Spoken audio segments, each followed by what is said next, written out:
65岁大妈晚上心梗死，医生叹息，洗脚不留意，铁打的心脏也顶不住。晚上一边看着电视，一边用热水洗脚，然后洗完脚上床睡觉，相信这是很多人养成的习惯。洗脚的确是一种非常好的养生方式，因为洗脚可以扩张血管，加速新陈代谢，是一种很好的放松方式。除此之外，洗脚之后血流会大量涌向全身的皮肤，会让身体感到暖和，同时也能促进睡眠。之前有新闻爆料，一位65岁的大妈因为洗脚不当引发心梗的事情，引发了人们的关注。本来洗脚是一种养生，怎么反而会引起心梗发作的？今后洗脚需要注意些什么呢？听听医生怎么说。一、大妈洗脚突发心梗。65岁的张大妈患有心脏病已经好多年了，平时饮食、吃药都特别注意。除此之外，为了让自己身体更健康，张大妈也迷上了养生。不论是养生类的书籍、养生类的电视节目，张大妈都会留意。因为在张大妈看来，老了之后有一个好身体比什么都重要。不知从什么时候开始，张大妈接触到了洗脚养生这一说法。她看到有人说自己常年坚持热水洗脚，身体状况大有改善，很多小毛病都好了，甚至连心脏病、高血压都得到控制，于是自己也想试一试这种方法。刚开始的一段时间，张大妈热水洗脚之后，确实整个人轻松不少，睡眠状况也得到了改善。本以为张大妈的身体会进一步向好的方向发展时，突然有一天，张大妈的身体出了大问题。那天晚上，张大妈像往常一样打了一盆热水，开始一边洗脚一边看电视。可是没过多久，张大妈就开始觉得胸部难受、发紧，接着就倒在了地上。幸好女儿女婿在她的身边，见此情形，女儿女婿连忙拨打120，将张大妈送往医院。到医院后，经过紧急抢救，张大妈苏醒过来。之后经过检查，确定张大妈是因为心梗发作导致的晕倒。听到这个结果的张大妈和她的女儿女婿都非常疑惑，于是询问医生，表示自己平时都有按时吃药，怎么这次就是洗个脚就心梗发作呢？医生回答说，张大妈这次的心梗发作就是和洗脚有关。其实洗脚本身和心梗没有多大关系，但由于张大妈洗脚用的水太热，然后离开洗脚水后室内的温度又比较低，这样一冷一热的剧烈变化就使得心脏的血管迅速扩张，从而导致心梗发作。另外，张大妈的洗脚时间也太长，种种因素加在一起导致张大妈突发心梗。经过一段时间的治疗，张大妈身体恢复健康，之后她调整了自己的生活习惯，很长一段时间心梗都没有复发过。二、洗脚的注意事项。洗脚虽然是一个很好的养生方法，但如果不注意一些细节，洗脚也是会伤身的。那么如果想要洗脚养生，需要注意哪些细节呢？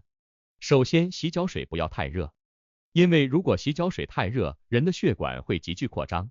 如果室内温度和水温相差过大的话，会让血压出现波动。如果是有心血管病的老人，这样的波动就会促使他们发病。此外，如果一个人他的皮肤干燥，手脚容易裂口，再用过热的水洗脚，他的皮肤干燥问题就会变得更加严重。因此，我们在洗脚的时候一定不要用热水烫脚，而要改用温水洗脚，水温最高不要超过38度。这样不仅有助于脚部的血液循环，还能缓解疲劳。其次，洗脚时间不要太长。现如今很多人喜欢一边洗脚一边看电视，由于看电视过于投入，本来只是简单的洗脚，到最后都变成了长时间的泡脚。殊不知，脚泡在水里虽然当时感觉很舒适，但是这样一来，脚部的水分就会丧失，从而造成脚部皮肤干燥、发痒甚至起皮。而且如果是有低血糖的人，洗脚时间过长，身体失去水分之后会出现头晕的症状。有心脑血管疾病的人也会因为身体丧失水分、血管淤堵而发病。因此，今后洗脚时间最好控制在15到20分钟，否则洗脚不但不能起到身体保健的作用，还会伤身。再次，洗脚的水中可以加一些中药材，因为在中医看来，洗脚可以去除身体里的湿气，而人身上的很多疾病都是因为湿气太重，而去除了身体里的湿气，身体状况就会大大改善。而要达到去湿气的效果，洗脚的水里可以加一些中药材，这些中药材主要包括艾草、生姜等。生姜可以很好的驱寒，艾草有助于祛湿。由此看来，光用水洗脚养生效果有限，而真正起效果的还是水里的中药材。因为中药材是可以通过人的皮肤进入体内，从而达到滋养身体的效果。最后洗脚过后要做脚部按摩。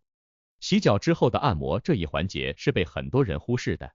很多人洗完脚后基本上都睡觉了。如果我们洗完脚后轻轻的按摩一下双脚，不仅可以促进血液循环，还能让身体更好的放松。而这个按摩要想达到好的效果，最好是让家人帮着按，这样的感觉想想都觉得美好。一家人相互帮助彼此脚上按摩，大家都可以得到放松，还能保健身体，更能增进家人之间的感情，别提多幸福了。需要注意的是，按摩的力度要掌握好，如果力度过大，容易使脚部的软组织受伤，这样是得不偿失的。总之，洗脚虽然是我们平时生活中常见的事情，也是一个好的习惯，但还是有很多细节需要我们注意。如果我们不注意这些细节，洗脚也会给我们的身体带来一些问题。3. 哪些人不宜洗脚养生？热水洗脚是一种很好的养生方式，但有些人通过洗脚并没有达到好的养生效果，甚至还伤身。究竟哪些人不适合用洗脚的方式养生呢？第一类人是患糖尿病的人。糖尿病属于一种代谢性疾病，它最让人痛苦的一点就是容易引起各种并发症，包括心血管、神经系统、肾脏、皮肤、骨骼等。事实上，并不是糖尿病人完全不能洗脚，如果是温水短时间洗脚，对糖尿病人也不会有太大影响。关键是有些糖尿病人有肢体麻木的情况，就是由于神经系统的并发症导致肢体神经末梢感觉迟钝。感觉迟钝之后，对痛、烫、冷的感觉就会不那么敏感。这样一来，他们对洗脚水的温度心里就没有数。由于感觉不到热，可能他们会不停的加热水，即使旁人已经感觉水非常烫了。这样之后，他们的脚部皮肤就有可能烫伤，而且伤口很难愈合，容易形成糖尿病足。因此，为了安全，糖尿病并发症的人最好不要长时间热水洗脚。第二类人是患静脉曲张的人。静脉曲张是一种腿部疾病，它通常是腿部血流不畅造成的。一般来说，久站、久坐的人容易得静脉曲张。得了静脉曲张的人，由于腿部血液回流不畅，会经常觉得腿部胀痛。如果用特别热的水洗脚，就会使腿部的胀痛感加重。这是因为用热水洗脚后，血液都集中在下肢端，从而造成下肢端充血。因此，患有静脉曲张的人是不能用过热的水洗脚的。如果要洗的话，可以用温水洗脚，且时间不要太长。另外，为了更好的缓解静脉曲张，可以在腿部涂抹一些活血化瘀的中药，促进腿部的血液循环。第三类人是患有心血管疾病的人。